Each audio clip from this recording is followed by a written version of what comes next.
So it's the new year, and I, of course, have all my clients are in the whole New Year's resolution aspect of things. And obviously, as a fitness and nutrition coach, main question is nutrition behaviors. What should I do? How should I do it?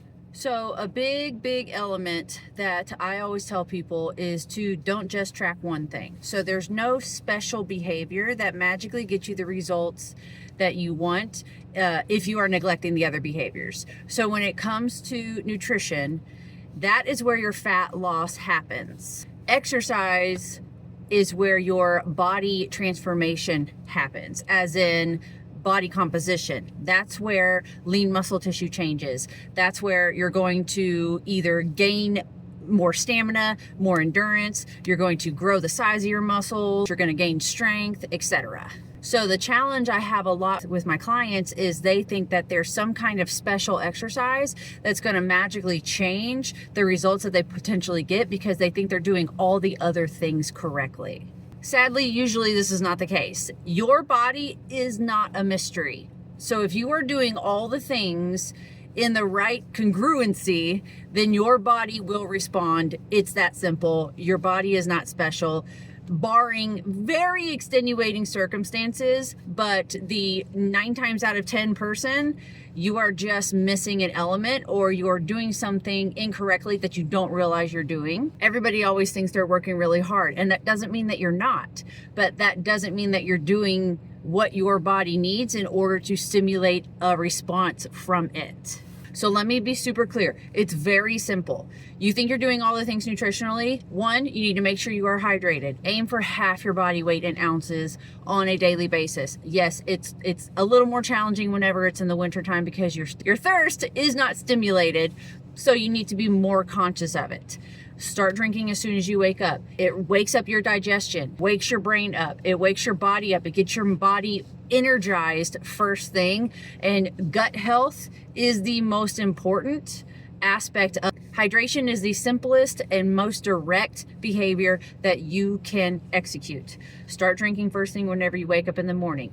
You don't have to chug fluids all day long, but if you are sipping consistently throughout the day and aiming for half your body weight in ounces of fluid, food included, so things like soups and stews, the warm comfort foods during wintertime, that counts too. Fluids are fluids and they keep you hydrated. That is where your body is going to function optimally because your body is 70+% water and it can't create that hydration on its own. You have to provide it. Second, you need to make sure you are hitting a solid and sufficient amount of protein consumption. Whether you're plant-based like I am, whether you eat meat, whether you eat a combo of both, it doesn't matter. Protein is protein is protein. And yes, protein powders are a very supportive source. Don't rely on them as your first choice. But for example, I put protein powder in my coffee because I'm not hungry first thing in the morning, but I want that hit of protein to jumpstart my hormones in a positive way, being in my perimenopausal years. So you want to do best for your body and wherever you are at in your life stage. Next, you want to make sure you are maintaining a calorie deficit. Now, that means you are hitting the minimum of what your body needs to function, which is your BMR, your base metabolic rate. If you have any questions about how to calculate that, you can comment below, you can message me directly, I can help you clarify that. But that is the minimum amount of calories that your body will use just to sustain life functions, heart beating, lungs breathing, all the things. Doesn't include movement, it doesn't include exercise, it's just keeping your body functioning. Ideally, you are not consuming below that because then you're not even giving your body the minimum of what it needs to function in the day optimally. But it can help you maintain a calorie deficit beyond any additional cardio or strength training, etc. that you do. Next, as I just mentioned, strength training is paramount.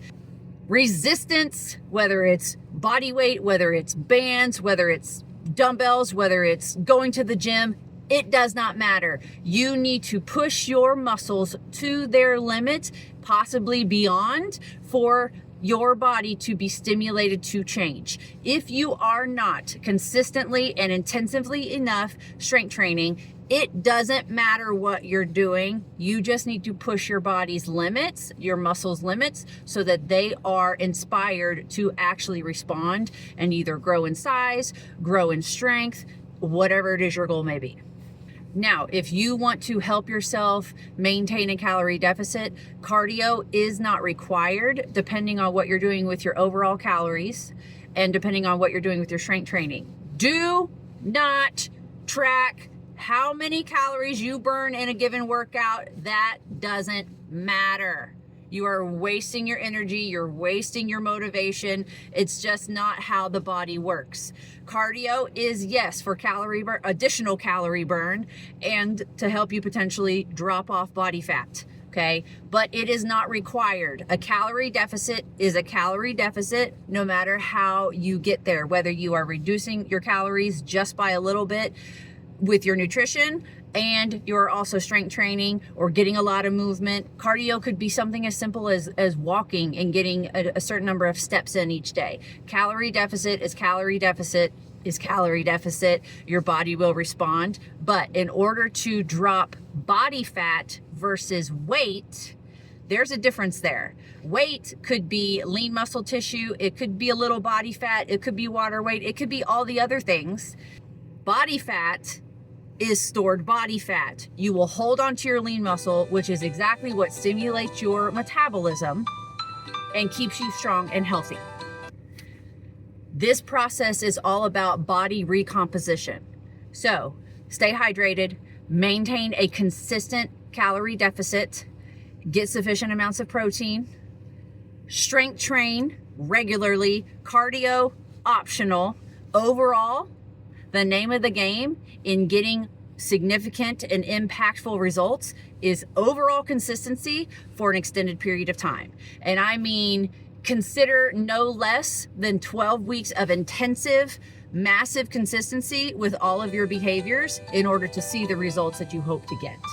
So all in all, it's not about special behaviors. It's about the simple, straightforward, even boring behaviors day in, day out, week in, week out, month in, month out, year in, year out, over an extended period of time, and your body will transform. You have to be massively persistent, massively consistent, and you have to push your limits in every way in order to see the change you are going for.